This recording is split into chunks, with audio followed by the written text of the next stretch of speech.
Service कर रहे हैं और पिछले 40 वर्षों में एक भी ऐसा दिन नहीं है कि प्रभु जी ने मंगला आरती नहीं छोड़ा। प्रभु जी की ज़्यादा अपने मंगला आरती के मंदिर में पंक्चुअल है और प्रभु जी ने एक बहुत ही ज़्यादा अच्छी book series of book launch की थी जिसका नाम है श्री भगवान ने कहा, जिसके अंदर भगवत गीता को एकदम क्रिस्प और क्लियर में एकदम डिस्क्राइब किया गया। तो प्रभु जी को भगवत गीता कंठस्थ है। सो आज हम प्रभु जी के मुख से साइंस ऑफ सेल्फ रियलाइजेशन के 4th सेशन के बारे में सुनेंगे। Who is really God? So next. हरे कृष्णा। क्या राधा माधव गाना या किस तरह से करना? राधा माधव गाना।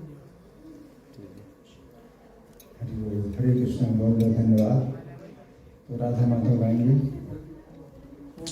जय राधा माधव जय कुंज बिहारी।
परिव्राजकाचार्य अष्टोदश श्री श्रीमधिर्जमैन्द्रेश अभय चरणारविंद भक्ति वेदांत स्वामी श्री प्रभुपाद की जय। कम से कम जो कुर्सी में बैठे हैं तो हाथ जोड़ें और सिर झुकाएं, कम से कम इतना तो करें। नित्य लीला प्रविष्ट ISKCON founder acharya saviour of the whole world Srila Prabhupada की जय। नामाचार्य हरिदास ठाकुर की जय। प्रेम से कहो श्री कृष्ण चैतन्य प्रभु नित्यानंद श्री अद्वैत गदाधर श्रीवासादि गौर भक्त वृंद की जय। श्री श्री राधा पार्थ सारथी ललिता विशाखा गोप गोपिका श्याम कुंड राधा कुंड गिरि गोवर्धन की जय। श्री श्री गौनताई की जय। श्री श्री सीताराम लक्ष्मण हनुमान की जय। श्री श्री लक्ष्मी नरसिंह प्रहलाद महाराज की जय। समवेत भक्त वृंद की जय। अनंत कोटि वैष्णव वृंद की जय। इस्कॉन वर्तमानाचार्य वृंद की जय। गौर Premanandi all glories to Saint Glories, all glories to Saint Glories, all glories to Saint Glories, all glories to Sri Guru and Gauranga। तो बहुत बहुत धन्यवाद। तो आज का जो विषय है वो है कि शंकराचार्य ने जो अपना मत दिया है, अद्वैत मत है ना, उस संबंध में हम कुछ चर्चा सुनेंगे। प्रभुपाद इस संबंध में क्या कहते हैं, आप लोग बड़े ध्यान से सुने। प्रभुपाद के शब्द क्या हैं। श्रील प्रभुपाद निराकारवादी योगियों और स्वामियों की निंदा करते हैं। हमारे इस्कॉन के संस्थापक आचार्य श्रील प्रभुपाद निराकारवादी योगियों और स्वामियों की निंदा करते हैं। निराकारवाद, आप समझे, जो निराकारवाद है ये एक बहुत अपराध है। परमेश्वर को अगर आप निराकार कहते हैं तो बहुत अपराध है। परम सत्य को आप निराकार कहते हैं तो यह अपराध है ना। और अगर आप वैष्णव बनना चाहते हैं तो आपको निंदा करना है। अगर आप जो है कहते हैं कि नहीं हम तो किसी की निंदा नहीं करते तो आप वैष्णव नहीं बन सकते, क्योंकि वे भगवान की निंदा है। अगर आप भगवान को निराकार कहते हैं, परम सत्य को निराकार कहते हैं तो उनकी आप निंदा कर रहे हैं, है ना। जैसे कि आपका आकार है, अगर आपका आकार है ना, तो भगवान का आकार क्यों नहीं होगा। बस अंदर केवल है कि भगवान का जो आकार है वो सच्चिद आनंद है ना, और हमारा जो आकार है वो असत अचित निरानंद। सच्चिद आनंद का उल्टा है सत है। भगवान का आकार सत है। सत का मतलब शाश्वत, हमेशा रहता है ना। और हमारा जो आकार शरीर है असत है, ये परिवर्तित हो रहा है ना, और समाप्त हो जाता है। फिर भगवान का जो आकार है चित्त है, यानी ज्ञान से पूर्ण है। और हमारा आकार शरीर कैसा है, अचित है, अज्ञान से भरा है। ये सब भूलते रहते हैं ना।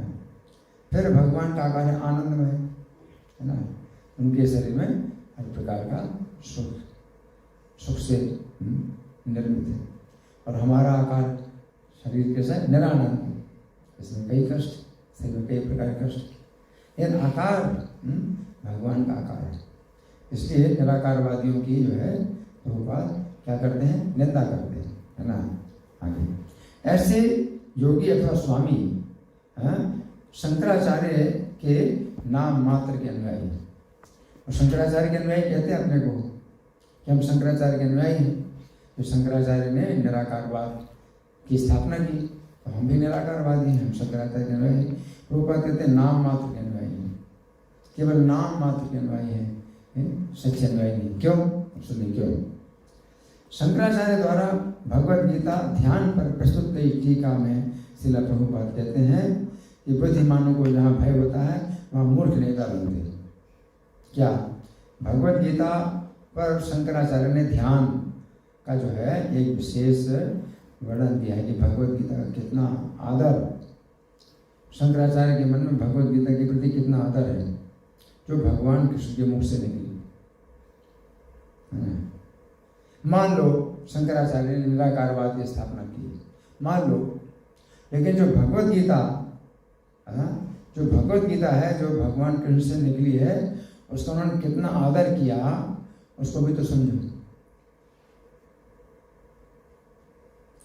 शंकराचार्य भगवद गीता पर ध्यान का जो है विशेष रूप से वर्णन कर रहे हैं कि भगवद गीता का ध्यान कैसे करना चाहिए, भगवद गीता के प्रति कितनी आदर की भावना है उनकी। लेकिन ऐसे शंकराचार्य के तथाकथित अनुयायी, ये नाम मात्र के अनुयायी हैं, अनुयायी नहीं, सच्चे अनुयायी नहीं। क्योंकि भगवद गीता को क्या मानते हैं? अरे भगवद गीता तो कृष्ण की विचारधारा है, हमारी विचारधारा ऐसी है, अपने अपने विचारधारा है, अपने अपने विचार है। क्या कहते हैं? कृष्ण भी कृष्ण के अपने विचार है, हमारे अपने विचार, सबके अपने अपने विचार है। तो भगवद गीता का कोई महत्व नहीं, कृष्ण का कोई महत्व नहीं। तो सबसे पहले भगवद गीता का आदर समझो, श्री कृष्ण का आदर समझो। तो पहले तो ये प्रभुपाद बताते हैं कि जहाँ बुद्धिमानों को भय होता है, बुद्धिमान शंकराचार्य बुद्धिमान है, उनको भय होता है कि भगवद गीता को जो है सामान्य अगर कहते हैं भाई ये तो ऐसे विचार हैं, हमारे विचार हैं, उससे ऐसे कृष्ण के अपने विचार हैं, तो भगवद गीता कृष्ण के विचार हैं और हमारे अपने विचार हैं, तो बुद्धिमानों को भय होता है। ऐसी कभी बात उनके मुंह से नहीं निकलती। तो शंकराचार्य के मुंह से कभी ऐसी बात नहीं निकली कि भगवद गीता भी ऐसे ही है, कृष्ण ने बोल दिया है ना, तो ये अपने विचार हैं, कृष्ण के विचार हैं और हमारे अपने विचार, सबके अपने अपने विचार होते हैं। तो ऐसे ही भगवद गीता भी कृष्ण के विचार हैं। तो क्या है ना, ऐसा शंकराचार्य तो डरते हैं।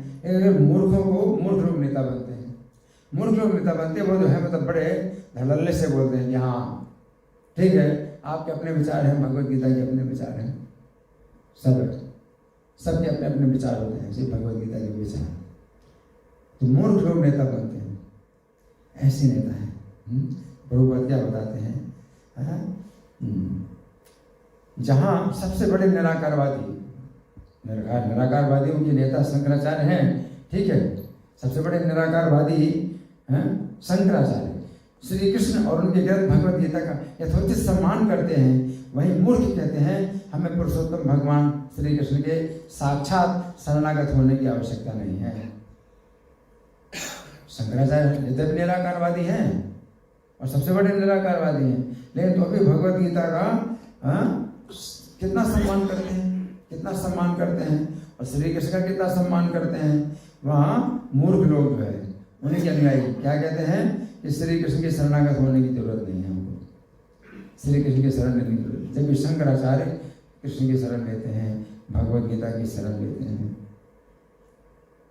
शंकराचार्य जो है इस बात से बहुत डरते हैं, है ना। इसमें समझिए, अब प्रभुपाद जो है ये श्लोक है प्रस्तुत कर रहे हैं शंकराचार्य के लिए।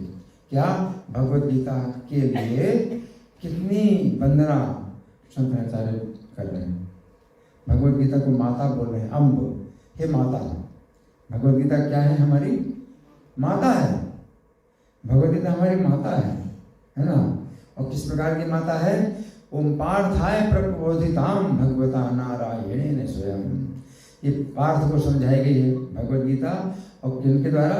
साक्षात भगवान नारायण के द्वारा समझाई। तो कृष्ण का कितना सम्मान है। ऐसे नहीं कि कृष्ण भी हमारी तरह ऐसे हैं कि हम अपने विचार प्रस्तुत करते हैं, कृष्ण अपने विचार प्रस्तुत किए, सब ऐसे ही है। कृष्ण भी हमारी तरह नहीं। बुद्धिमान लोग जहाँ डरते हैं वहाँ मूर्ख लोग जो है नेता बनते हैं। इस बात को समझिए। व्यासेन कथिताम पुराण मुनिना मध्य महाभारतम। और महाभारत के बीच में जो है पुराण मुनि व्यास जी ने उसको अंकित कर दिया भगवद गीता। महाभारत के अंदर भगवद गीता, तो महाभारत के अंदर भगवद गीता है। महाभारत का ही एक हिस्सा भगवद गीता है, जिसमें भगवान अर्जुन को युद्ध करने के लिए बोल रहे हैं। भगवान युद्ध करने के लिए अर्जुन को बोल रहे हैं। और युद्ध जो है ये कोई कल्पना नहीं है, जो है एक ऐतिहासिक घटना है कि युद्ध हुआ महाभारत का, कृष्ण युद्ध कराया, है ना। तो ऐसे शंकराचार्य के अनुयायी, है ना। तो वो जो है अभी क्या बोलते हैं? वो बोलते हैं कि नहीं, युद्ध हुआ ही नहीं, कृष्ण ही कोई इतिहास में नहीं हुए, अर्जुन भी कोई इतिहास में नहीं हुए, ऐसे ही जैसे गांधी जी हैं, है ना। तो उन्होंने क्या कह दिया, उन्होंने यहाँ तक कह दिया कि ना तो कृष्ण कोई इतिहास में हुए, ना कुरुक्षेत्र कोई स्थान है, ना कोई युद्ध हुआ इतिहास में। ये तो कृष्ण हैं, केवल शरीर के अंदर आत्मा है, अर्जुन है वो मन है, 5 पांडव 5 इंद्रियां हैं, शरीर ही कुरुक्षेत्र है। इस तरह से जो है मतलब क्या है, ये मिटा दिया, कृष्ण को भी मिटा दिया, है अर्जुन को मिटा दिया, कुरुक्षेत्र को मिटा दिया, है ना। इतना अपराध, है ना। और जहाँ भगवान कहते हैं कि सब धर्मों को त्याग के मेरे शरण में आओ, तो राधा कृष्ण जो भूतपूर्व राष्ट्रपति हैं भारत के, तो उन्होंने क्या व्याख्या की, तो कृष्ण कहते हैं मेरे शरण में आओ, तो व्याख्या करते हैं कि हमें श्री कृष्ण के शरणागत होने की आवश्यकता नहीं, पूरा खंडन करते हैं। तो शंकराचार्य तो इतना मतलब समर्पित हैं भगवद गीता के लिए और कृष्ण के लिए कि साक्षात भगवान नारायण ने जो है अर्जुन को गीता समझाई है। तो साक्षात नारायण मतलब उनके समान कोई नहीं, ना उनके से बढ़कर कोई। शंकराचार्य कृष्ण को ऐसा मान रहे हैं। और भगवद गीता के लिए क्या बता रहे हैं कि इसको भगवद गीता का कितना महत्व है कि पुराण मुनि व्यास जी ने जो है ये महाभारत के बीच में इसको अंकित किया है। वो पुराण मुनि है, व्यास जी की कितनी महिमा है कि 18 पुराण जिन्होंने दिए हैं ना, इतने बड़े जो है पुराण मुनि हैं व्यास, उन्होंने जो है भगवद गीता को महाभारत की तरह अंकित किया है। तो महाभारत कैसा है, तो उसमें ये नहीं कह सकते कि नहीं भगवद गीता महाभारत से अलग है और महाभारत की युद्ध से उसका कोई संबंध नहीं है। भगवद गीता जो है ना कुरुक्षेत्र की भूमि से कोई संबंध है, ना कृष्ण कोई हुए ना कोई अर्जुन हुए। महाभारत पूरा है ना उन्हीं की कथा है, पांडवों की कौरवों की, और युद्ध क्यों हुआ और कैसे जो है मतलब सब कारण बने युद्ध के, तो सब मिटा रहे हैं। तो शंकराचार्य जो है इस बात पर बहुत जोर दे रहे हैं। अम्बित्वाम अद्वैतवाम मृत्यु वर्षिणी, और इसमें भगवान कृष्ण के प्रेम का अमृत की वर्षा होती है। इस गीता में भगवान कृष्ण के प्रेम के अमृत की वर्षा होती है। और 18 इसमें 18 अध्याय हैं गीता में। अम्ब त्वाम अनुसंधामी, तो हे माता, अम्ब का मतलब माता, हे माता, इसको बोल रहे हैं माता गीता को, हे गीता माता। ये गीता जो है कोई ऐसे शब्द नहीं है कि कोई मतलब जिसका कोई चेतना नहीं है, ये चेतन है भगवत गीता, क्योंकि भगवान कृष्ण के मुख से निकली है। तो ये भी जो है एक देवी है जिसका जो है ये रूप धारण कर लिया है। ये गीता जो है एक देवी है, माता है, हमारी माता है, ये देवी हैं जो कि भगवान के मुख से प्रकट हुई।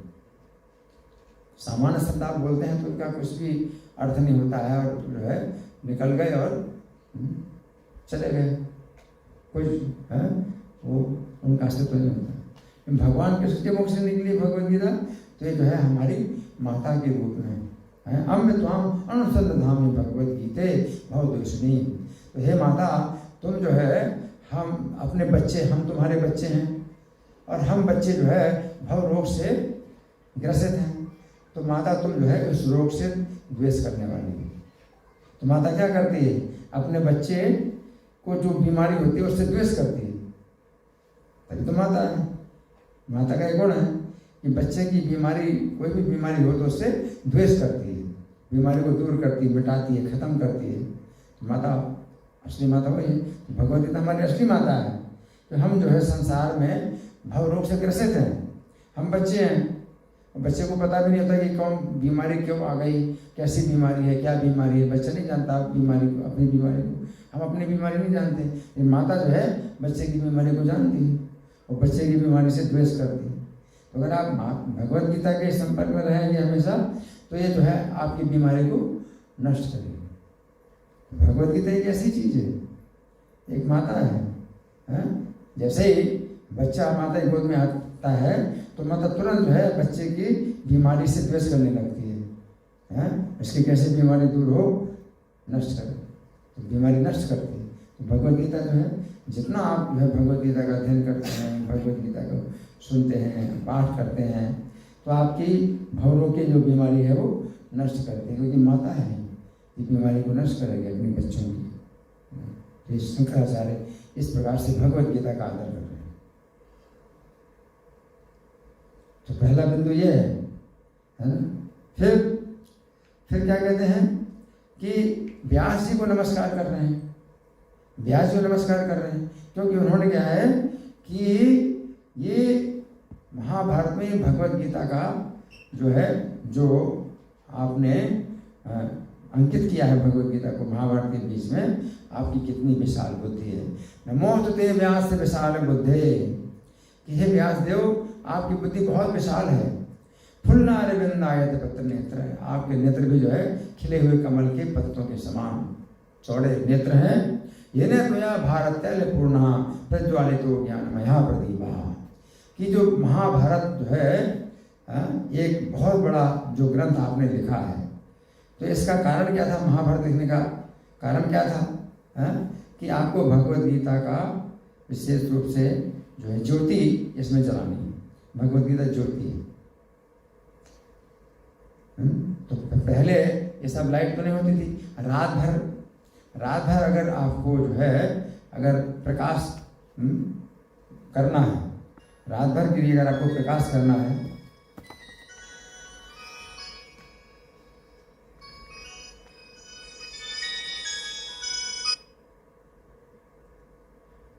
मैंने अपना मोबाइल बंद कर दिया, जिनके पास मोबाइल है अपने मोबाइल बंद कर दिया। मैं क्या बता रहा था? पहले ये सब लाइट नहीं होती थी ना, तो रात भर अगर आपको लाइट मतलब अगर रखनी है, सुरक्षित रखनी है, तो क्या किया जाता था?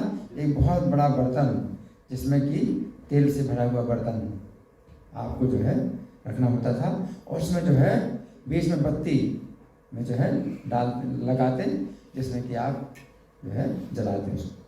तो अब तेल जो है, तेल खत्म मतलब होता है जब दीपक जलता है तो तेल खत्म होता है। इतना बड़ा जो है बहुत बड़ा बर्तन है तेल का, तो वो भरा हुआ है, तो रात भर क्या होगा? दीपक जलता रहेगा, क्योंकि तेल आपने बहुत बड़ा बर्तन जो है तेल का भरा है।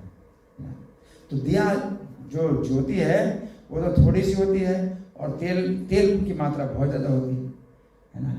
तो ज्योति की रक्षा के ही लिए तेल की ज़्यादा मात्रा डाली जाती है। तो महाभारत की इतनी कथाएं जो व्यास जी ने हमको दी हैं, वो एक प्रकार से तेल का मात्रा है, तेल की मात्रा है। और उसके कारण क्या है? भगवद गीता का जो प्रकाश है वो हमको प्राप्त होता है, भगवद गीता ज्योति। तो आपकी इतनी विशाल बुद्धि है व्यास जी कि आपने एक बहुत विशाल ग्रंथ महाभारत का लिखा है। वो तेल का जो है बहुत बड़ा बर्तन है महाभारत, और उसमें जो है भगवद गीता जो थोड़ा सा जो इसमें थोड़े से श्लोक हैं, महाभारत के 1 लाख श्लोक हैं, तेल से भरा बर्तन। और ज्योति ज्योति का आकार बहुत थोड़ा होता है तेल की आकार, तेल की तुलना में। तो भगवद गीता के 700 श्लोक 1 लाख श्लोकों की तुलना में बहुत थोड़ा है। तो 1 लाख श्लोक जो है महाभारत के वो तेल की तरह है, और भगवद गीता के 700 श्लोक क्या है? वो ज्योति, उसमें ज्योति।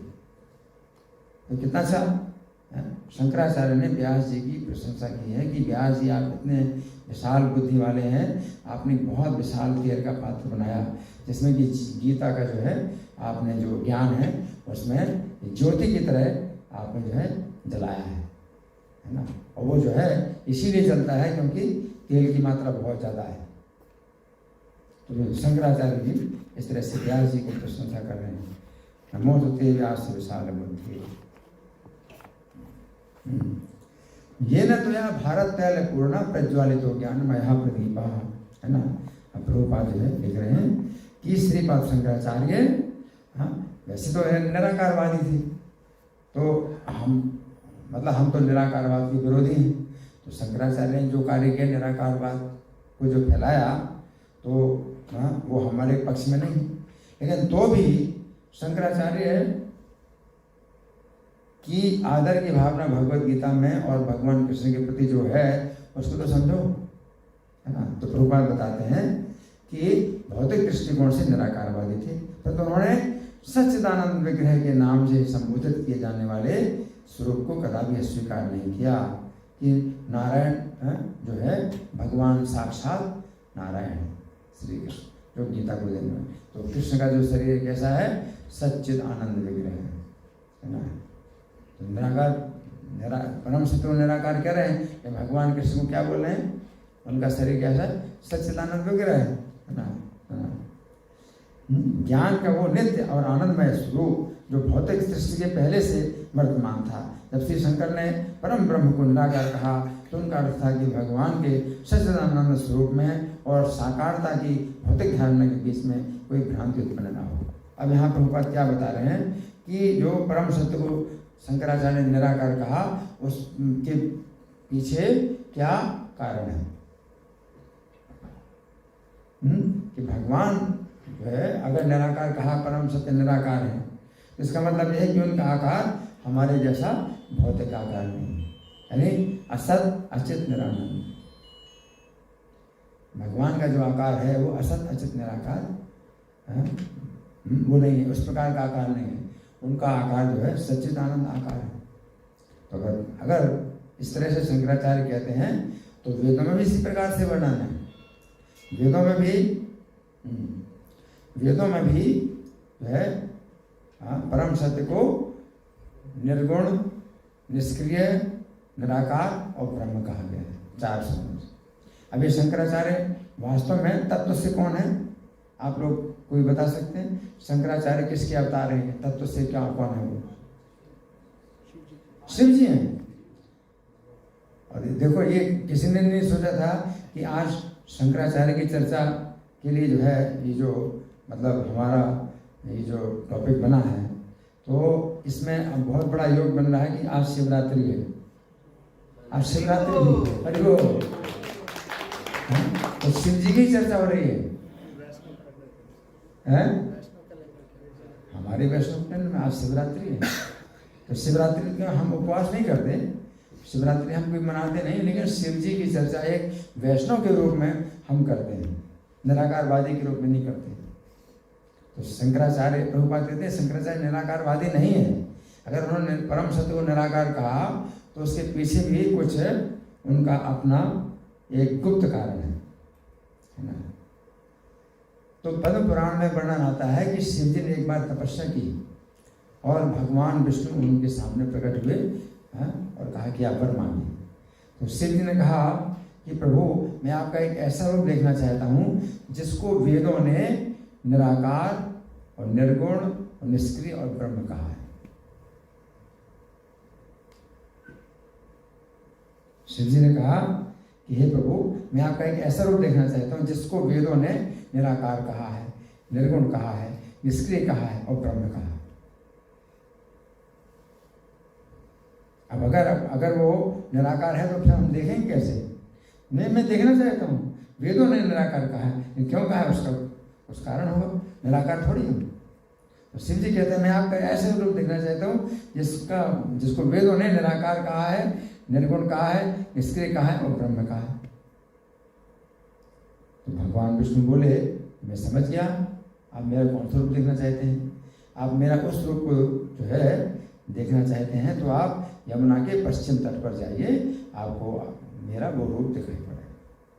तो जब शिव जी गए वहाँ यमुना के पश्चिम तट में तो श्री कृष्ण जो है राधा रानी के साथ में दर्शन दे रहे हैं और राधा रानी को हंसा रहे हैं और श्री कृष्ण भी हंस रहे हैं। और शिव जी देख करके इतना आनंदित हो गए कि उनकी बोलने की शक्ति अब नहीं रही, इनकी बोलने की शक्ति नहीं रही। शिव जी देख कर कितना आनंदित हो गए। तब श्री कृष्ण बताते हैं कि हाँ आप जो मेरा ये रूप देख रहे हैं भक्तों को बहुत प्रिय है, मेरा ये रूप बहुत भक्तों को प्रिय है और वेदों ने मुझको ही निराकार, निष्क्रिय और निर्गुण और ब्रह्म कहा है। क्यों? तो भगवान कहते हैं कि मुझको निराकार, वेदों ने निराकार इसलिए कहा है कि इन प्राकृत नेत्रों के द्वारा मुझे नहीं देखा जा सकता। कोई अगर देखता है अगर मुझे तो कैसे देखता है? प्रेमांजन श्रद्ध भक्ति विरोचन, भक्ति के नेत्रों से, और उसमें प्रेम का अंजन लगा हो। संता सदैव हृदय सुविलोकयन्ति, तो संत लोग जो है हृदय में हमेशा दर्शन करते हैं, है ना। तो मेरा जो आकार है ये भौतिक नेत्रों से, चर्म चक्षुओं से नहीं देखा जा सकता है, इसलिए मैं उसको वेदों ने निराकार कहा है। अब दूसरा शब्द क्या है? निष्क्रिय। निष्क्रिय कहा गया है। निष्क्रिय का मतलब क्या है कि आप खाली बैठे रहो, कुछ काम ना करो तो निष्क्रिय। तो क्या भगवान निष्क्रिय है? भगवान कहते हैं कि मुझे वेदों ने निष्क्रिय कहा है, इसका ये मतलब नहीं कि मैं निष्क्रिय हूँ। निष्क्रिय का मतलब है कि भौतिक सृष्टि के प्रपंच से मैं बिल्कुल अलग हूँ। सृष्टि का कार्य करते हैं ब्रह्मा जी, और पालन का कार्य करते हैं विष्णु जी, और संहार का करते हैं शिव जी, और वो जो है कृष्ण निष्क्रिय है। लेकिन वैसे निष्क्रिय नहीं है, क्योंकि अपने भक्तों के साथ तो लीलाएं करते हैं, आनंद लीलाएं करते हैं। तो निराकार क्यों कहा? वो निराकार नहीं, उनका तो आकार है, दिव्याकार है भगवान का। निराकार क्यों कहा? उसी में निष्क्रिय क्यों किया? वेदों ने क्यों निष्क्रिय कहा? वो तो निष्क्रिय नहीं है, मैं तो भक्तों के साथ बहुत लीलाएं करता हूँ। श्री राधिका माधवी पारा माधुर्य लीला गुण रूप नाम नाम प्रत्यक्षणास्वादन लोलुपश्चय वंदे गुरु श्री चरणारविंदम। राधा माधव की अपार अपार माधुर्य लीला, गुण रूप माधुर्य लीलाएं हैं। राधा कृष्ण अपार है ना, उनके अपार गुण हैं, उनके रूप नाम अपार। और जो गुरु महाराज हैं वो उनका प्रतिक्षण आस्वादन करते हैं, और लोभ उनका लोभ बढ़ता जाता है। तो ऐसे गुरु की मैं वंदना करता हूँ। तो निष्क्रिय थोड़ी है, निष्क्रिय थोड़ी है, तो बहुत लीलाएं करते हैं। नित्य लीला प्रविष्ट, प्रभुपाद को क्या कहें? नित्य लीला, नित्य लीला में प्रविष्ट हो गए। भगवान की नित्य लीला चलती रहती है। तो निष्क्रिय कैसे? निष्क्रिय केवल इस दृष्टि से कि जैसे ऑफिस का कोई बहुत बड़ी कंपनी का बॉस होता है तो कुछ काम नहीं करता, वो अपने ऑफिस में बैठे अपने गप सप करता रहता है, और जितने काम करने वाले मजदूर लोग हैं और मैनेजर हैं वो सब काम कर रहे हैं, काम करा रहे हैं, और वो बॉस जो है बड़े आराम से अपने ऑफिस में क्या करता है? गपशप करता है। तो निष्क्रिय है, और सब काम जो है बढ़िया तरीके से हो रहा है। उसी प्रकार से कृष्ण है ना, तो कृष्ण जो है अपने तो धाम में अपने भक्तों के साथ लीलाएं करते हैं, और बाकी जो है सब कार्य जो भौतिक सृष्टि का जो है सृष्टि और पालन संहार ये सब कार्य जो है उनके सेवक लोग करते हैं, वो जो है बॉस, इसलिए निष्क्रिय है ना। तो निराकार निष्क्रिय। और क्या शब्द है? और क्या शब्द बोला? 4 शब्द है ना। निर्गुण, ठीक है, निर्गुण। हाँ, अब निर्गुण तो कृष्ण कहते हैं कि हे शिव, मुझे वेदों ने निर्गुण कहा है। इसका क्या मतलब? उनके कोई गुण नहीं, उनके तो असंख्य गुण हैं, उनके तो असंख्य गुण हैं, है ना। उनके गुणों की कोई अगर गिनती करना चाहे तो बालक की बुद्धि है उसकी। भगवान के तो असंख्य गुण हैं, लेकिन जब कहा गया निर्गुण तो उनके गुणों को किसी दूसरे व्यक्ति में आप सिद्ध नहीं कर सकते। मतलब उनके गुण अपराकृत हैं, उनका कोई भी गुण ऐसा नहीं है जो किसी दूसरे में आप पाएंगे। अचिंत्य गुण स्वरूप, अचिंत्य गुण, आप सोच भी नहीं सकते उनके ऐसे गुण। इसलिए श्री राधिका माधवी और पारा माधुर्य लीला गुण रूप नाम, लीला और गुण। तो लीलाएं हैं तो इसके निष्क्रिय कैसे हो गई? और जब गुण भी उनकी अपार गुण है तो फिर निर्गुण कैसे हो गए? तो उनके गुण जो है और किसी व्यक्ति में जो है मिलते ही नहीं है, इसलिए उनको कहा जाता है निर्गुण। अब कौन सा शब्द रह गया? ब्रह्म। उनको ब्रह्म भी कहा गया, वेदों ने ब्रह्म कहा। तो वे ब्रह्म का तो मतलब कोई सोचता है भाई निराकार ब्रह्म है ना, या ज्योति स्वरूप ब्रह्म है, ब्रह्म ज्योति है, प्रकाश है, तो फिर कृष्ण को ब्रह्म कैसे कहा जाए? तो भगवान कहते हैं मुझको वेदों ने ब्रह्म कहा है। क्यों? क्योंकि मेरी चेतन शक्ति हर जगह व्याप्त है, उनकी चेतन शक्ति हर जगह व्याप्त है। तो गोलोक एवं निवसति अखिल आत्मभूतो गोविंद मादि पुरुषम तमोहम जाने, वो गोलोक धाम में निवास करते हैं, तो भी उनकी जो है चेतन शक्ति है, हर प्राणी के अंदर जो है परमात्मा के रूप में निवास करते हैं। तो ब्रह्म रूप में जो है सर्वत्र व्याप्त है उनकी चेतन शक्ति। तो आप कभी भी कहीं भी याद करें तो जो है वो सुनते हैं। तो इस प्रकार से जो है अगर शंकराचार्य ने निराकार कहा, परम सत्य को निराकार कहा, तो प्रभुपाद कह रहे हैं कि जब श्री शंकर ने परम ब्रह्म को निराकार कहा तो उनका अर्थ था कि भगवान के सच्चिदानंद स्वरूप में और साकारता की भौतिक धारणा के बीच कोई भ्रांति उत्पन्न नहीं होना चाहिए। तो वेद भी अगर निराकार कहते हैं भगवान को, तो मतलब देखिए उनका आकार हमारे जैसा भौतिक आकार नहीं है।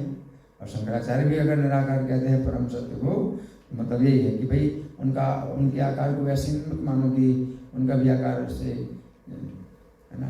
तो हर व्यक्ति के दिमाग में अपना एक अनुभव बन गया है कि अगर आकार है तो उसका जो है उत्पत्ति और विनाश होता है, होगा ही प्रत्येक आकार का। तो बहुत संसार में हमको यही अनुभव है कि किसी चीज़ का अगर आकार होता है तो फिर बनता है, फिर बाद में नष्ट होता है। प्रत्येक आकार बनता है, नष्ट होता है। तो अगर वेदों ने उनको निराकार कहा तो इस दृष्टि से कहा कि भगवान का आकार ऐसा नहीं। जैसे ब्रह्मा कुमारी वाले हैं तो वो बड़ा मतलब उनका भ्रांति, बहुत ज़्यादा भ्रांति है उनके सिद्धांत। तो वो जो है निराकार परमात्मा शिव, उनको तो परमात्मा बिंदु स्वरूप शिव निराकार है ना, उनको शिव बताते हैं। और कृष्ण का आकार है तो कहते हैं कृष्ण जन्म मरण में आते हैं। तो कृष्ण का आकार है तो उनका जन्म मरण होता है। कि भगवान कहते हैं कि मेरा आकार है, ऐसा नहीं है, जन्म मरण नहीं होता मेरा आकार। तो दिमाग में ही एक छवि बन गई है लोगों के कि अगर किसी चीज़ का आकार है तो बनता और बिगड़ता जरूर है, लेकिन कृष्ण का आकार ऐसा नहीं है ना। तो यहाँ शंकराचार्य का ये मतलब है। आगे गीता पर अपनी टीका के आरंभ में ही वे समर्थन करते हैं कि परमेश्वर भगवान श्री नारायण इस प्राकृत सृष्टि से परे है।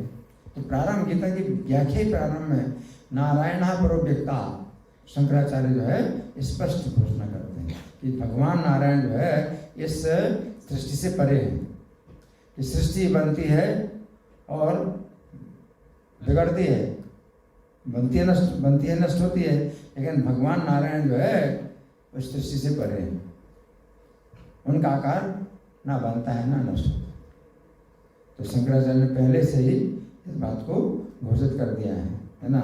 जो श्री नारायण है, परमेश्वर भगवान श्री नारायण इस प्राकृत सृष्टि से परे हैं। सृष्टि के पूर्व भी श्री भगवान दिव्य पुरुष के रूप में वर्तमान थे और उनको प्राकृत रूपों से कोई प्रयोजन नहीं है। भगवान श्री कृष्ण वही परम ईश्वर हैं एवं भौतिक शरीर से उनका कोई संबंध नहीं है। वे अपने नित्य अपराकृत स्वरूप में अवतरित होते हैं, परंतु मूर्ख लोग उनके शरीर को हमारे शरीर के समान ही मान बैठते हैं। अब जानती माम मूढ़ा मानुषीम धर्मानुतम है ना, गीता का 9वां अध्याय है। कितनी संख्या के श्लोक है? 11वां।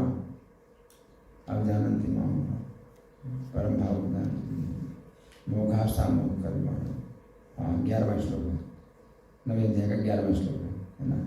जो मूर्ख लोग हैं वो मुझको भी जो है ऐसे मनुष्य की तरह मानती है। अगर मैं मनुष्य रूप में अवतीर्ण होता हूँ तो वो जो है मुझको भी ऐसे मानते हैं, सामान्य मानते हैं है ना। परंतु मूर्ख लोग उनके शरीर को हमारे शरीर के समान ही मान बैठते हैं। अरे भाई, हमारा भी जन्म हुआ, आपका भी जन्म हुआ, तो जैसे हैं। तो भगवान जब अवतार लेते हैं, भगवान जब जन्म लेते हैं है ना, तो उनका जन्म दिव्य है। जन्म कर्म समय दिव्यम, गीता का 4था अध्याय है, श्लोक संख्या 9।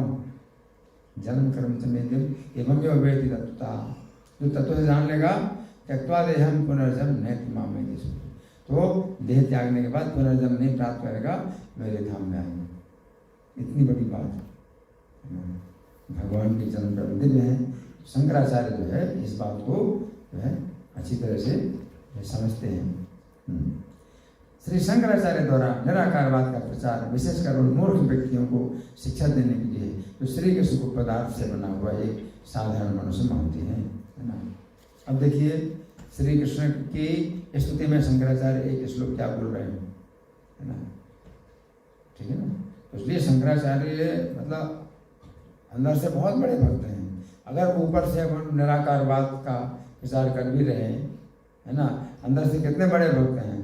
क्या प्रपन्न पारे जाता है तो तवेत्रा के पाण हे ज्ञान मुद्राय कृष्णाय गीतामृत हे नमः। क्या कह रहे हैं कि जो शरण में आए हुए को सब कुछ प्रदान करने वाले हैं, अपने शरण में आने वाले को सब कुछ प्रदान करने वाले हैं। तो तवेत्रा के पाण हे, और जिनके हाथ में चाबुक और बैंत है, घोड़े को हाँकने के लिए एक बैंत है, एक चाबुक है, तो तवेत्रा के पाण है। ज्ञान मुद्रा है कृष्ण, तो एक हाथ में तो बैंत और चाबुक दोनों लिए हुए हैं, और दूसरे हाथ से क्या है, ज्ञान मुद्रा है। ज्ञान मुद्रा इस प्रकार की, जब गीता का उपदेश करते हैं भगवान तो ज्ञान मुद्रा में है। एक हाथ उनका ज्ञान मुद्रा में है और एक हाथ में जो है बैंत और चाबुक दोनों लिए हुए। लगाम, घोड़ों की लगाम भी है और चाबुक भी, बैंत नहीं, तो तवेत्रा के पाण है। तो जो है एक बाएं हाथ में उनके घोड़ों की लगाम है और चाबुक है, और दूसरे हाथ में ज्ञान मुद्रा में दूसरा हाथ है। ज्ञान मुद्रा है कृष्णा गीता अमृत तो हे नमः। इस ज्ञान मुद्रा में वो गीता का अमृत दोहन कर रहे हैं। जैसे जो ग्वाला होता है ना, तो गाय का दोहन करता है, तो गाय के स्तर से ऐसे करता है। भगवान इस प्रकार की मुद्रा में गीता का अमृत दोहन कर रहे हैं, निकाल रहे हैं, गीता का अमृत निकाल रहे हैं। गीता अमृत तो हे नमः। तो शंकराचार्य ने श्री कृष्ण का, हे कृष्ण आपको नमस्कार है, आप लक्ष्मी जी के आश्रय हैं, अपने शरणागत भक्तों के आश्रय हैं, आप अपने चरण कमल का आश्रय ग्रहण करने वाले भक्तों के लिए कल्प वृक्ष हैं। आपके एक हाथ में जो है वेत्र है और दूसरा हस्तकमल ज्ञान मुद्रा में है, जो अपराकृत ज्ञान का सूचक है। हे परमेश्वर आपको नमस्कार है, आप गीता अमृत रूपी दूध के दोहन करने वाले हैं। तो भगवान जब ब्रज में थे तो गौओं को दोहते थे, और यहाँ कुरुक्षेत्र में भी जो है उनका कार्य वही है, दोहन का कार्य। लेकिन यहाँ पर क्या दोह रहे हैं, उपनिषदों का जो है अमृत वो निकाल कर गीता के रूप में दोहन कर, कार्य वही है। ब्रज में जो है गौओं को दोहते थे, यहाँ कुरुक्षेत्र में भी दोहन कार्य कर रहे हैं। यहाँ पर गौएं कौन सी हैं, 108 उपनिषद हैं, ये गौएं हैं और उनका दोहन कर रहे हैं कृष्ण गीता के रूप में, वो दूध है उपनिषद का, है ना। तो ये जो है मतलब, तो श्रीपाद शंकराचार्य स्पष्ट रूप से कहते हैं, अरे मूर्ख, केवल श्री गोविंद का और भगवत गीता का भजन करो, जो स्वयं श्री नारायण के द्वारा कही गई है। शंकराचार्य इतना जो है महिमा बताते हैं, इसलिए एक उन्होंने जो पुस्तक लिखी है उसका नाम भज गोविंदम, भज गोविंदम भज गोविंदम गोविंदम भज मूढ़मते, है ना। तो शंकराचार्य ने, और ये पूरी पुस्तक में जितने श्लोक हैं उसके अंत में ये श्लोक हर बार आता है कि मतलब इतना उन्होंने जोर दिया है कि गोविंद का भजन करो। आजकल के निराकारवादी कैसे हैं, गोविंद को कुछ भी नहीं महत्व देते हैं और सोचते हैं हम ही जो है परम सत्य हैं, हम ही ईश्वर हैं, हम स्वतंत्र हैं, अपने को सर्वोत्तम मानो। तो कितना अंतर है। तो प्रभुपाद कहते हैं, स्पष्ट रूप से कहते हैं, अरे मूर्ख, केवल श्री गोविंद का उस भगवत गीता का भजन करो जो स्वयं श्री नारायण के द्वारा कही गई है। शंकराचार्य ने भगवत गीता किंचित धीता गंगा जल लव कनिका पीता सकल दिव्येन मुरारी समर्चा क्रियते तस्य यमेन न तरसा। क्या कहते हैं कि भगवत गीता का किसी ने अगर थोड़ा सा भी अध्ययन किया यमराज के सभा में उसकी चर्चा होती नहीं है। यमराज उसकी चर्चा नहीं करते हैं। अगर यमराज आपकी चर्चा करें तो समझ लो आपकी दुर्गति होनी है। यमराज अगर चर्चा करें कि भाई यहाँ इस्कॉन टेम्पल में जो है इस नाम का व्यक्ति बैठा हुआ है, उसको लाना है, तो बस उनके बस थोड़ी सी चर्चा होती है और तुरंत आ जाता है बुलावा लिख जाते हैं। तो वहाँ नरक में अच्छी तरह से खातिरदारी होती, बहुत बुरी दुर्गति होती है। लेकिन यमराज जरा भी चर्चा नहीं करते उस व्यक्ति। किसी ने भगवद गीता थोड़ी भी अगर अध्ययन किया है तो यमराज उसकी चर्चा नहीं करते। ऐसा कौन निराकारवादी है जो ऐसी बात कहेगा? शंकराचार्य के अनुयायी जो है, कहाँ ऐसे कोई है जो भगवद गीता को इतना महत्व दें? भगवद गीता की पुस्तक हाथ में ले ली तो यमराज कहते हैं भाई अब इसको he is not qualified, unqualified है। नरक में जाने की जो है आपकी क्वालिफिकेशन नहीं है, यू लूज द क्वालिफिकेशन। अब आप योग्य नहीं रहे नरक में आने। भगवद गीता आपने आकर हाथ उठा ली। भगवद गीता किंचित गीता हरि बोल। गंगा जल लव कणिका पीता, भगवान के चरणों से निकला गंगा का जल लव कणिका एक जरा सा कणा अगर पी लिया तो यमराज फिर चर्चा नहीं करेंगे, भाई इसको नहीं लाना है। अब इसकी बात बिल्कुल करेंगे नहीं कभी भी कि भाई इसको नरक में बुलाया जाए। सकृत ये ने मुरारी समझ जा। और एक बात में अगर मुरारी की अर्चना की है किसी ने, एक बार भी अगर पूजन किया है कृष्ण का, तो क्रियते तस्य यमेन न चर्चा, यमराज फिर उसकी चर्चा नहीं करते। हरि बोल। इस शंकराचार्य ऐसे हैं, शंकराचार्य इतने महान भक्त हैं। हाँ, प्रभुपाद जी लिख रहे हैं कि अरे मूर्ख केवल श्री गोविंद का मूढ़ मदे, मतलब गोविंद का भजन कर मूढ़ मदे। निराकारवाद की जो ये शब्दों के जाल हैं, इनका चक्कर छोड़ दे। परम सत्य को निराकार बताने की जो है इतने जो शब्दों के जाल जो बना रहे हो, है ना, तो इससे कोई रक्षा नहीं होगी। गोविंद का भजन कर मूढ़ मते, भज गोविंदम गोविंदम भज मूढ़ मते। और संप्राप्त है सन्निहिते काले नहीं रक्षति डुंकरिंग करने, कि जब निश्चित समय होगा, अंतिम समय निश्चित होगा, और समय ये जितने व्याकरण के जो शब्द जाल हैं इनसे रक्षा नहीं होने वाली। जितना तुम ज्ञान का बखान कर रहे हो उससे कोई रक्षा नहीं होने वाली। गोविंद का भजन हरि बोल। शंकराचार्य ऐसे करना तो कोई बात ही बता रहे हैं। इतना स्पष्ट कथन होने पर भी मूर्ख लोग अपने अनुसंधान कार्य में लगे ही रहते हैं, फिर भी मूर्ख लोग उसी की चर्चा में लगे रहते हैं, है ना। ब्रह्म सत्यम जगत मिथ्या, है ना। वो कहते हैं कॉपी ने बनता खलु भाग्य बनता, वेदांत वाक्येषु सदा रमंता। वो क्या सोचते हैं कि हम कॉपी धारण करते हैं, हम बड़े भाग्यशाली, हम कॉपी धारण करते हैं, शरीर में और कुछ नहीं धारण करते, केवल कॉपी धारण करते हैं। वेदांत वाक्य से सदा रमनता, वेदांत के वाक्यों में हम सदा आनंद लेते हैं।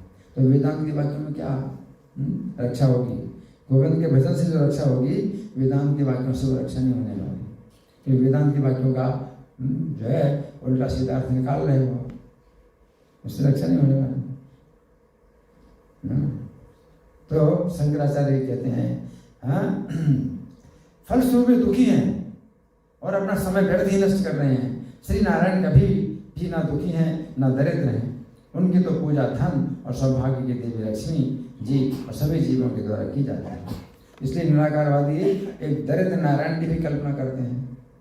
दरिद्र नारायण, भाई सड़क में जो भिखारी हैं वे जो है दरिद्र नारायण हैं, हम इनकी पूजा करेंगे। तो प्रभुपाद कहते हैं कि शंकराचार्य ने ऐसा कभी नहीं कहा दरिद्र नारायण। तो वो तो क्या बोलते हैं कि ना तो नारायण दुखी हैं ना दरिद्र हैं। अब ये सड़क के भिखारी दुखी हैं दरिद्र हैं, भाई ये नारायण जो ये है नारायण दुखी हैं और दरिद्र नारायण, हम इनकी सेवा करेंगे। तो तुम भी हो जाओगे दुखी, तुम भी दरिद्र हो जाओगे, उनकी सेवा करोगे, है ना। उनको भक्त बनाओ, कुछ उपदेश करो, हरे कृष्ण का जाप कराओ उनसे, है ना, वो नहीं है, उनकी हम सेवा करें। तो एक व्यक्ति जो है मतलब दरिद्र नारायण की सेवा का ही जो है उसने विचार कर लिया था कि दरिद्र नारायण की सेवा, किसी भिखारी को जो है उठाएंगे, अपने घर ले जाएंगे, उसको जो है नहलाएंगे, उसको जो है साफ सुथरा करेंगे, भोजन कराएंगे, इस तरह से कर रहा था। तो एक जो है जो भिखारी था वो अपने सड़क में पड़ा हुआ सो रहा था, खूब खूब गंदा मैला कुचला था। अब वो जो है प्रभु चलो मेरे घर, चलो मेरे घर, पैर पकड़े बार बार, तो वो जो है गुस्सा हो जाए, फिर जो है बार बार पैर पकड़े, उसने इतनी कस के लात मारी कि वहीं मर गया। मेरे नारायण की सेवा उसको वही अच्छा लगता है, वो मैला कुचैला और दरिद्र हालत में ही वो अच्छा लग रहा है उसको, वही पसंद है। और तुम उसको जो है साफ सुथरा करना चाहते हो, उसने इतनी कस के लात मारी कि वही मर गया। तो वो मतलब भगवान नारायण के लिए जो है आप अगर इस तरह की बात सोचते हैं कि वो ये नारायण है जो दुखी है और दरिद्र है, ये नारायण है, तो प्रभुपाद कह रहे हैं कि शंकराचार्य ने ऐसा नहीं कहा। नारायण कभी ना दुखी ना दरिद्र हैं, उनकी तो पूजा धन और सौभाग्य की देवी लक्ष्मी जी के द्वारा की जाती और सभी जीवों के द्वारा की जाती। श्री शंकर ने अपने को ब्रह्म के रूप में घोषित किया, परंतु वे स्वीकार करते हैं कि श्री नारायण या श्री कृष्ण भगवान है और वे भौतिक सृष्टि से परे। अहम ब्रह्मास्मि, अहम ब्रह्मास्मि, तो ये तो वेद वाक्य है, ये तो वेद वाक्य है ना, अहम ब्रह्मास्मि। तो वेद ने जब कहा कि अहम ब्रह्मास्मि कि मैं ब्रह्म हूँ, तो प्रभुपाद जी कहते हैं कि ये सही है, क्योंकि ब्रह्म शब्द का अर्थ जो है चेतन वस्तु है, कि मैं शरीर नहीं हूँ, शरीर जड़ वस्तु है और ब्रह्म जो है चेतन है। तो भगवान को भी ब्रह्म कहा जाता है और जीव को भी ब्रह्म कहा जाता है। भगवान को परम ब्रह्म कहा जाता है, जीव को परम ब्रह्म कभी नहीं कहा जाता। इसलिए अहम परम ब्रह्मास्मि ये नहीं कभी शब्द मिलता, ऐसा वाक्य कभी नहीं मिलता। अहम ब्रह्मास्मि ये वाक्य मिलता है, लेकिन अहम परम ब्रह्मास्मि ये वाक्य कहीं नहीं मिलता। तो हम तो प्रभुपाद कहते हैं कि शंकराचार्य ने जो है अपने को ब्रह्म जरूर कहा है ना। हाँ, श्री शंकर ने अपने को ब्रह्म के रूप में घोषित किया, परंतु वे स्वीकार करते हैं कि श्री नारायण या श्री कृष्ण भगवान है और वे भौतिक सृष्टि से परे हैं। तो वे जो है ब्रह्म है और परमात्मा और भगवान। तो परम सत्य को 3 नामों से घोषित किया जाता है, ब्रह्म, परमात्मा, भगवान। और भगवान के रूप में वे क्या है, भौतिक सृष्टि से परे। आगे वे परम ब्रह्म के रूप में श्री कृष्ण को प्रणाम करते हैं, क्योंकि वे श्री कृष्ण सभी के द्वारा पूजन करने योग्य हैं। तो अहम ब्रह्मास्मि, आप कहते हैं हम अहम ब्रह्मास्मि, परंतु तुम पर ब्रह्म अस्मि, आप तो पर ब्रह्म है, मैं ब्रह्म हूँ, आप पर ब्रह्म। क्योंकि वे श्री कृष्ण सभी के द्वारा पूजन करने योग्य हैं। केवल मूर्ख केवल मूर्ख ही श्री कृष्ण के शत्रु लोग ही ये नहीं समझ सकते कि भगवत गीता क्या है। ये तक वे गीता पर टीका लिखा करते हैं, तो गीता की टीकाएं जरूर कर रहे हैं, है ना। लेकिन ऐसे व्यक्ति कहते हैं हमें कृष्ण नामक व्यक्ति की नहीं, वरन कृष्ण के माध्यम से बोलने वाले उस जन्मा अनादि शाश्वत तत्व की शरण लेनी है। तो यहाँ नाम नहीं दिया, लेकिन वो राधा कृष्ण ने, तो उन्होंने गीता की टीका में लिखा है। जब कृष्ण कहते हैं सब धर्मों को त्याग करके मेरे शरण में आओ, तो वो जो है राधा कृष्ण वो जो है टीका लिख रहे हैं कि हमें कृष्ण नामक एक व्यक्ति की शरण नहीं लेनी है, कृष्ण के अंदर कुछ निराकार वस्तु है उसकी शरण लेनी है। लेकिन कृष्ण के अंदर कुछ भी निराकार नहीं है, कृष्ण के अंदर और बाहर में कोई अंतर नहीं है। वो जानते नहीं है श्री कृष्ण जो है अद्वैत तत्व है, 2 चीजें नहीं है कि आत्मा अलग है शरीर। तो हमारे शरीर में जो है ये आत्मा और शरीर में अंतर है, आत्मा नित्य है, शरीर अनित्य है। लेकिन भगवान के शरीर में और आत्मा में कोई अंतर नहीं है, उनका शरीर भी आत्मा एक ही वस्तु है। तो जो डॉक्टर राधा कृष्ण शंकराचार्य के अनुयायी, तो प्रभुपाद ये बता रहे हैं कि शंकराचार्य के अनुयायी कैसे अनुयायी है, कैसे अनुयायी। शंकराचार्य तो कृष्ण को जो है मान रहे हैं कि वो परम ब्रह्म है और सबके द्वारा शरण लेने जाओगे। और वो कहते हैं कि नहीं, हमें कृष्ण की शरण नहीं लेनी है, कृष्ण के अंदर कोई निराकार वस्तु है ना, ये है ना। श्री कृष्ण के माध्यम से बोलने वाले अजन्मा शाश्वत तत्व की शरण लेनी है, यानी कृष्ण शाश्वत तत्व नहीं है। तो कृष्ण के शरीर को जो है शाश्वत तत्व नहीं मानते। और इस प्रकार की जो है जो धारणा है उसकी बड़ी निंदा की गई है। जो व्यक्ति भौतिकम देहम कृष्ण से परमात्मा, जो श्री कृष्ण के शरीर को भौतिक मानता है ना, कहते भाई उनकी आत्मा तो अविनाशी है लेकिन शरीर भौतिक है ना, जो ऐसा मानता है सर्वस्मात् बहिष्कार्य स्रोत स्मार्ट विधानता। कितना से इसमें समय 8 से तो कितना करना है, कौन होता। हाँ, तो उसको हर प्रकार के अपने सामाजिक और पारिवारिक कार्यक्रमों से बाहर कर देना चाहिए। जो व्यक्ति कृष्ण के शरीर को भौतिक मानता है उसको अपने जितने भी सामाजिक और पारिवारिक कार्यक्रम हैं उनसे बाहर कर देना चाहिए। सर्वस्मात् बहिष्कार्य स्रोत स्मार्ट विधानता हुक्म तस्याविलोक्या भी सचल स्नान, उसका मुंह देख करके भी वस्त्रों सहित स्नान करना चाहिए। हरि बोल। जो व्यक्ति कृष्ण के शरीर को भौतिक मानता है उसको सब प्रकार के अपने समाज से परिवार से अलग कर देना चाहिए, उसको मुंह देख करके भी वस्त्रों से स्नान करना चाहिए। देखिए, और गीता की टीका लिखने वाले ऐसे लोग हैं, है ना। यहाँ प्रभुपाद कहते हैं जहाँ देवता गण भी ठहरते हैं वहाँ मूर्ख आगे भागा करते हैं। जहाँ देवता लोग भी जो है डरते हैं कि ऐसा शब्द कभी नहीं बोलना है भगवान के लिए, मूर्ख लोग आगे बढ़ते हैं, तो इतना आगे बढ़ते। शंकराचार्य जो है इतना मतलब कृष्ण के शरीर का आदर कर रहे हैं, कृष्ण की स्थिति का, कृष्ण के गुणों का आदर कर रहे हैं, वहाँ मूर्ख लोग जो है मतलब इतना इस तरह से बोल रहे हैं। जहाँ बुद्धिमानों को भय होता है वहाँ मूर्ख नेता बनते हैं। बुद्धिमानों को डर लगता है कि मैं कभी भी ऐसी बात ना बोलूँ, उनको डर लगता है, और मूर्ख लोग आगे बढ़ते, आगे भाग रहे हैं, बहुत ही आगे बढ़ रहे हैं। जहाँ सबसे बड़े निराकारवादी शंकराचार्य भगवान श्री कृष्ण और उनके ग्रंथ भगवद गीता का उचित सम्मान करते हैं, वहीं मूर्ख कहते हैं हमें पुरुषोत्तम भगवान श्री कृष्ण के साक्षात शरणागत होने की कोई आवश्यकता नहीं है। ऐसे शंकराचार्य के अनुयायी नाम मात्र के हैं।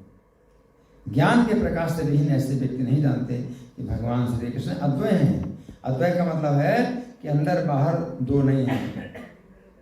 श्री कृष्ण अद्वय तत्व, अंदर बाहर दो चीज नहीं है। उनका नाम में और उनके में कोई अंतर नहीं, अद्वय तत्व।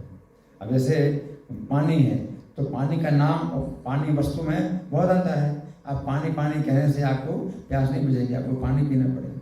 लेकिन कृष्ण के नाम में और कृष्ण में कोई अंतर नहीं। यदि कृष्ण का आप नाम लेते हैं तो कृष्ण साक्षात, और कृष्ण का नाम भी जो है श्री कृष्ण, साक्षात श्री कृष्ण।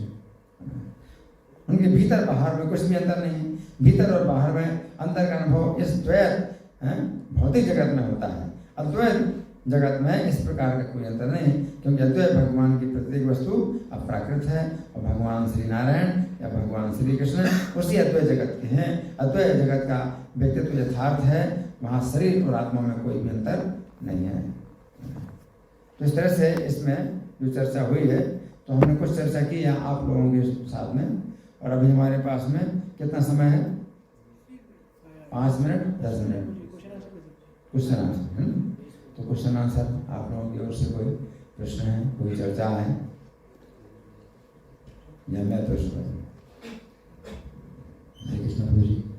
प्रभु जी, ये जो शंकराचार्य के जो द्वैत की चर्चा है उसमें प्रभु जी शंकराचार्य की हम यहाँ तो शुरू में बताया गया कि हम वैष्णव लोग यदि भगवान के निराकार मानते हैं तो उसको निंदा करना है। फिर हम शंकराचार्य की काफ़ी प्रशंसा भी बहुत सुन रहे हैं, तो उसकी निंदा और प्रशंसा क्या हो रही है, थोड़ा सा एक बहुत अच्छा, बहुत धन्यवाद, बहुत अच्छा प्रश्न है आपका। क्योंकि हम जो है शंकराचार्य के विरोध में, शंकराचार्य का जो मायावाद है उसके विरोध में हम जो है जितने भी वैष्णव हैं तो वो जो है अपने मत स्थापित करते हैं। तो 4 वैष्णव संप्रदाय हैं जिनके 4 मत हैं और शंकराचार्य के अद्वैत मत के विरोध में है। तो सीधा विरोध मध्वाचार्य का मत है द्वैत मत। अद्वैत मत से पूरा विरोध द्वैत मत है ना। रामानुजाचार्य का विशिष्टाद्वैत मत, निम्बार्काचार्य का द्वैताद्वैत मत है और विष्णु स्वामी का शुद्धाद्वैत मत, ये सब अद्वैत मत के विरोधी हैं शंकराचार्य के। तो ये भी है। और साथ साथ शंकर जी स्वयं पार्वती से कहते हैं मायावादम असच्छास्त्रम प्रच्छन्नम बोधमुच्यते माया विहिता देवी करो ब्राह्मण मूर्ति ना, कि मैं ही देवी, हे देवी मैं ही कल में ब्राह्मण का रूप धारण करके गलत सिद्धांत जो मायावाद है उसको फैलाता हूँ।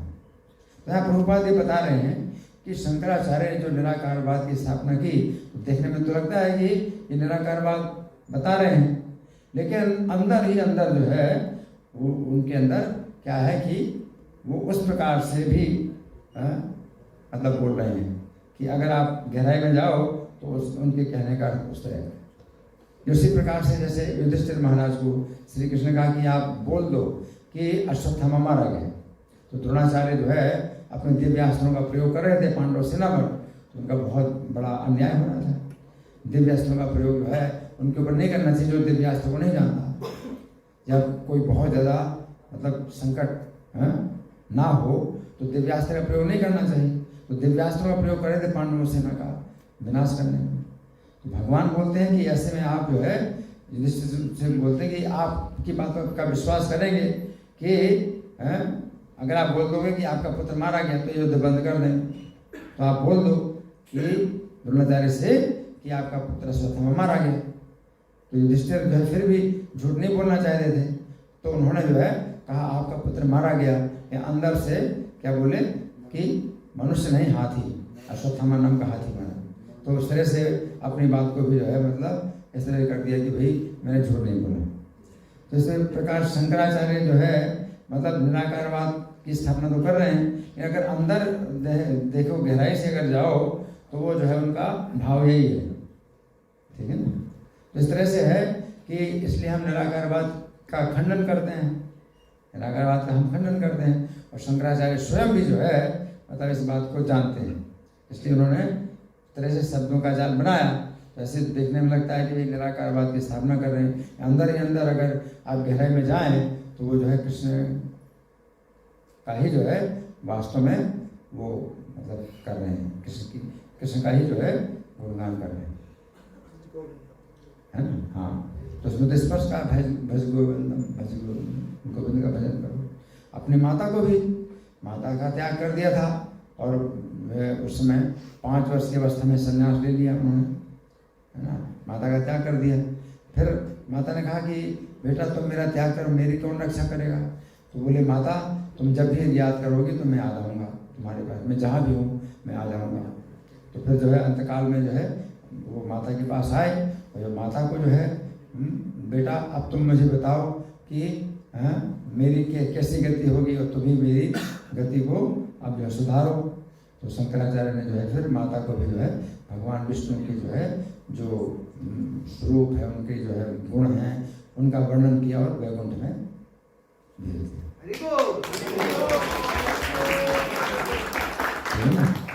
शून्यवाद और निराकारवाद में क्या अंतर है? शून्यवाद निराकारवाद, हाँ ये बहुत अच्छा प्रश्न है।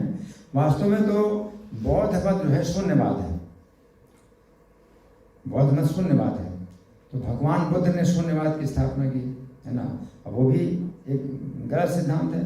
भगवान बुद्ध ने अगर शून्यवाद की स्थापना की, लेकिन वो आवश्यकता क्या थी उस समय की आवश्यकता थी कि अनावश्यक पशुओं की हिंसा हो रही थी। वेदों के नाम पर अनावश्यक पशुओं की हिंसा हो रही थी।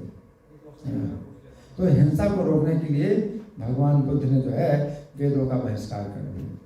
निंदस्य यज्ञ विधेरहा स्तुति जातम सतय हृदय दर्शित पशु घातम केशव धृता बुद्ध सतीना जय जगदीश हरे।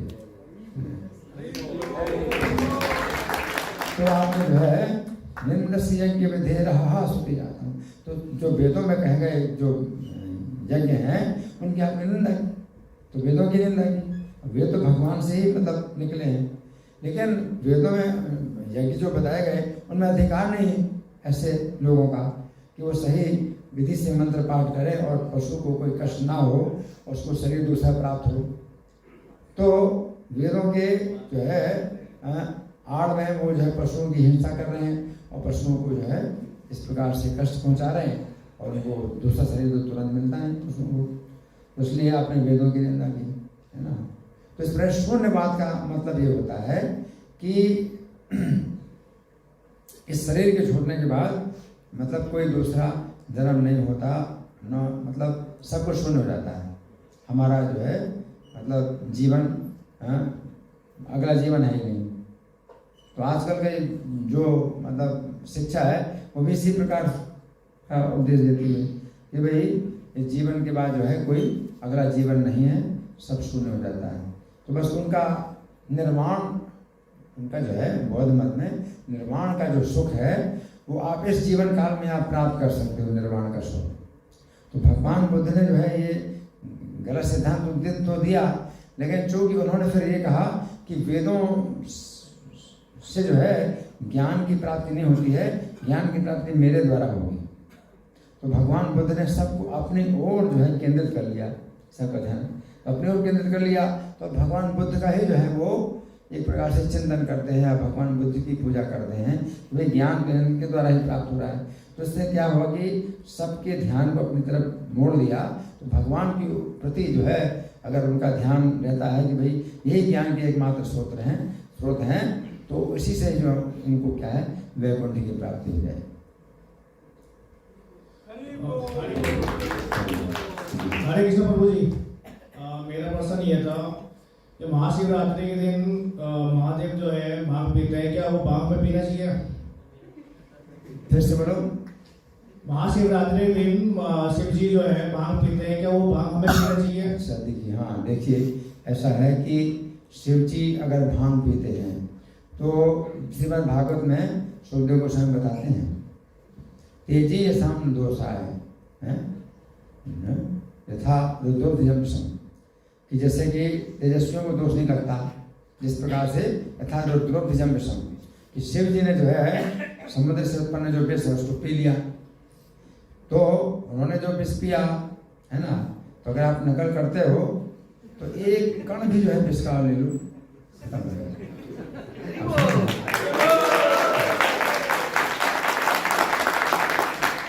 उनकी नकल नहीं करना, तो इसलिए क्या है कि तेजी ऐसा न दोष है, बहनों बहने सर्वभुज जो था, जैसे अग्नि भी जो है सबको जला देता है ना। तो फिर हमें क्या करना चाहिए, तेजस्वी लोगों के जो है हमें नकल नहीं करना चाहिए। तेसाम हित सोचो युक्तम बुद्धिमान तत् समाचरे, इसमें क्या है कि उनके जो है जो वचन उनके उपदेश होते हैं जो हमारे लिए हैं, तो बुद्धिमान को वो उनका आचरण करना चाहिए, उनकी नकल नहीं करना चाहिए, है ना। इसमें बताया गया है कि कभी भी मतलब उनकी नकल नहीं करना चाहिए, है ना। तेसाम में सोचो युक्तम बुद्धिमान तत् समाचरे, उनके जो वचन है वो उसके अनुसार जो है आप करो कि भाई मेरे लिए आपका क्या आदेश है। आप जो कुछ भी करते हैं तो आपकी बात अलग है, हमारे लिए आप बताइए कि हमें क्या करना है। इस तरह से हमें जो है उनकी नकल ना करना चाहिए, उनके उपदेश का पालन करना चाहिए। तो शंकर जी का जो है एक वैष्णव संप्रदाय भी है, जिसे कहते हैं रुद्र संप्रदाय। तो 4 वैष्णव संप्रदाय में एक रुद्र संप्रदाय भी है। तो वो जो शिव जी के अनुयायी होते हैं, है ना, तो शिव जी के अनुयायी है तो शिव जी की नकल करते हैं तो भांग खाते हैं। तो इसका उत्तर यही है, अगर आप उनकी नकल करते हो तो विष उन्होंने पिया तो विष भी पियो, है ना, तो जीवित नहीं रहोगे, है ना, किसी नकल नहीं करना। लेकिन जो रुद्र संप्रदाय है वो वैष्णव संप्रदाय है, उसमें जो है सब उसी प्रकार के नियमों का पालन किया जाता है जो हम लोग करते हैं।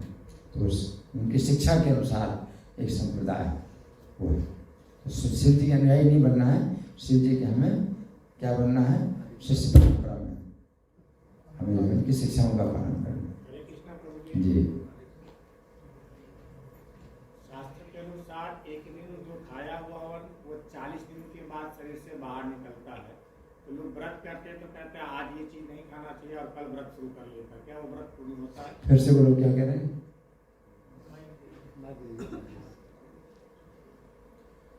जो भी भक्त बोलो बोलो, वैसे बोलो, कोई बात नहीं, बोलो। जो भी भक्त शिव की उपासना या कृष्ण की उपासना या जो भी व्रत रखते हैं तो कहते हैं कि आज के दिन ये सब चीज नहीं खाना चाहिए, जो अगले दिन हम व्रत रखेंगे। और एक दिन का खाया हुआ अन्न शरीर से 40 रोज बाद निकलता है शरीरों के माध्यम से, नहीं, क्या वो व्रत शुद्ध होता है? नहीं, देखिए ऐसा है कि व्रत का मतलब यही होता है कि उस दिन हम जो है उपवास करते हैं, ठीक है ना। और जो खाया हुआ अन्न 40 दिन के बाद निकलेगा वो ऐसी कोई बात नहीं है। इस शरीर जो है अगर इस तरह रहेगा तो फिर जो सड़ेगा शरीर के अंदर, अगर वो ऐसा होता है कहीं पर अगर फंस जाता है आंतों में, फिर गैस भी बनने लगती है, तो जो है जितनी जल्दी हो सके उसको सही तरीके से वो जो है साफ हो जाए, शरीर से निकल जाए, शरीर के अंदर भोजन वो पड़ा नहीं रहता, वो चीज़ नहीं है ऐसी, ठीक है ना। धन्यवाद। तो प्रभु जी को हम धन्यवाद देते हुए जोर से हरे कृष्ण महामंत्र को जाप करिए। हरे कृष्णा कृष्णा कृष्णा हरे हरे, हरे राम राम राम हरे। प्रभु जी ने कितने अच्छी तरह से हमें एक्सप्लेन किया हर चीज के बारे में, एकदम अच्छी तरह से हमारे को समझाया हर चीज। सो अब हमारा प्रसादम है, प्रसादम के लिए प्रस्थान करेंगे। और जिन लोगों जो लोग चप्पल जूते हैं घर में, वो जाके ले लीजिए प्लीज, क्योंकि 9 बजे वो बंद हो जाएगा। हरे कृष्ण।